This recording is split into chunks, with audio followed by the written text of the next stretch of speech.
Folks, we're back here with Catherine. We're doing a bow demo today. This one is stamped Tourte. So Tourte, it's German. I believe it's also stamped German on the bottom.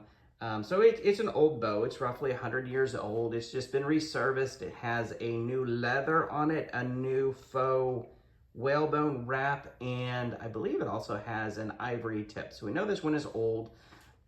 Everything's legal. It's fine. It's just an old bow, and a lot of them had the ivory tip on there. Brand new rehair. It's the unbleached white stallion hair.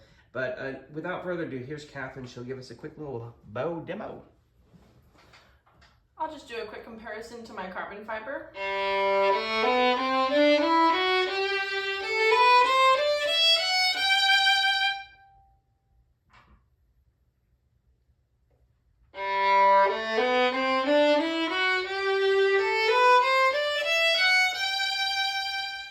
So as you heard, both have about the same volume output. My carbon fiber tends to push out a little bit more, but this one also has the same volume output. I compare it to my carbon fiber for volume output because my wood bow is like 20% softer than my carbon fiber. So I just wanted to compare it to that one because most violinists, I believe, either start off on carbon fiber or they have used it at some point. So just to give a comparison.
So I just kind of played through a bunch of different stuff. I did saute, which is having the stick bounce but not the hair. And then I did spiccato, which is the entire bow bouncing.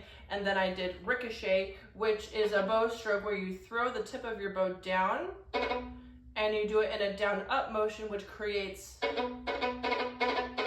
that sound, which we hear in William Tell, and sometimes we hear it in different types of pieces, but famously known from William Tell. So, and then of course I played a Slow Beautiful piece. This bow is very sturdy, and one of the things I really enjoy about it is that it's very comfortable to play.